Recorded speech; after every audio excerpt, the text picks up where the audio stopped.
ఈ నియోజకవర్గ ప్రచార కార్యక్రమాన్ని తుంగతుర్తి నియోజకవర్గం 60 శ్రీ యోగానంద లక్ష్మీ నరసింహస్వామి గారి ఆశీస్సులతో ప్రారంభం చేసుకోవాలని చెప్పేసి ఈరోజు ఇక్కడికి వచ్చి దేవుని దండం పెట్టుకొని వారి ఆశీర్వాదంతో పాటు భువనగిరి నియోజకవర్గ పరిధిలో ఉన్నటువంటి ప్రజల యొక్క ఆశీస్సులు కోరుతూ కారు గుర్తు మీద ఓటేసి అత్యధిక మెజారిటీతో దాన్ని గెలిపించాలని చెప్పేసి విజ్ఞప్తి చేస్తూ మా దగ్గరకు వచ్చినటువంటి అన్న పెద్దలు క్యాన మల్లేష్ గారికి మీ అందరి కరతాళాల మధ్య హృదయపూర్వక శుభాకాంక్షలు తెలియజేస్తా ఉన్నాం.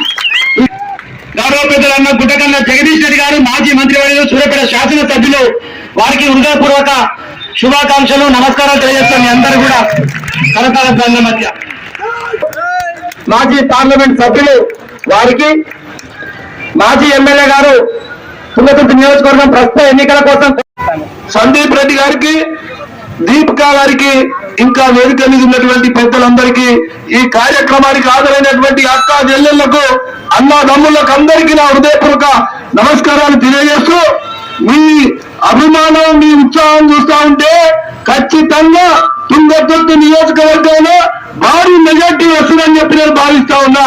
ఎందుకంటే యువకులందరూ కూడా పెద్ద ఉత్సాహం చేస్తా ఉన్నారు.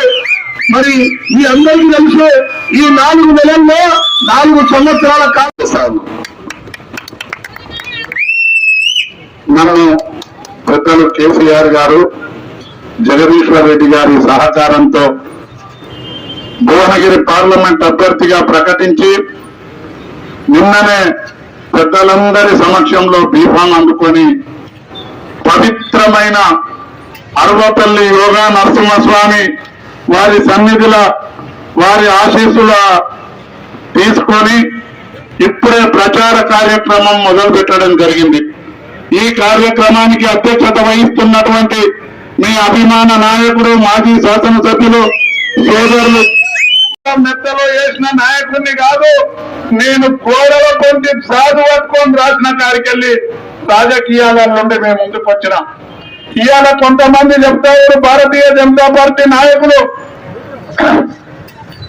రాముడు మోడీ. అయ్యా రాముడు మీ తాత కాదు, రాముడు మా దైవం. ఒక ముక్తాతల నుండి సీతారాముల కళ్యాణాలు చేస్తూ ఉన్నాం, శ్రీరాముడిని మొక్కుతా ఉన్నాం. నువ్వు పుట్టిందే 40 ఏళ్ల కింద నీ పార్టీ, ఇవాళ వచ్చి రాముడి గురించి చెప్తా ఉంటారు. ఇంకోరు మోడీ అని చెప్తారు. మీ నాయకుడి పేరు మీరు చెప్తే ఈ రాష్ట్రాన్ని సాధించి 10 సంవత్సరాలు ఇంత అభివృద్ధి చేసిన నాయకుడిని మేం చెప్తా ఉన్నాం. ఇవాళ సోదరులారా, కొందరు తెలివి తక్కువ మాటలతో ప్రాంతీయ పార్టీలకు జాతీయ రాజకీయాలేంది సిగ్గుండాల మాట్లాడడానికి. ఒక రాజకీయ పార్టీకి పార్లమెంట్ లో ఒక అవకాశం ఇస్తే టిఆర్ఎస్ పార్టీకి కూడా ఒక అవకాశం ఇస్తారు మాట్లాడడానికి. టిఆర్ఎస్ పార్టీ ఎంపీ గెలిస్తే ఈ తెలంగాణ ప్రాంతం, ఈ భువనగిరి ప్రాంతం అభివృద్ధి కోసమో సంక్షేమం కోసమో ప్రజల అవసరాల కోసమో మాట్లాడతారు. కానీ జాతీయ పార్టీలల్లో వాళ్ళకి ఎజెండాలు వేరు, జెండాలు వేరుంటాయి. కాబట్టి మీరందరూ కూడా ఈ ప్రాంతం అభివృద్ధి చెందాలంటే మొన్న ఒక క్షణికావేశంలో తప్పిదంలో ఓట్లేస్తే ఇవాళ 4 నెలల్లోనే రైతులకు రైతు బంధు పోయింది, రైతు బీమా పోయింది, 4,000 పింఛను పోయింది, 2 లక్షల రుణమాఫీ పోయింది, పద్మశాలీలకు పోయింది, యాదవులకు పోయింది, గంగపుత్రులకు పోయింది, పుణ్యాత్ముడు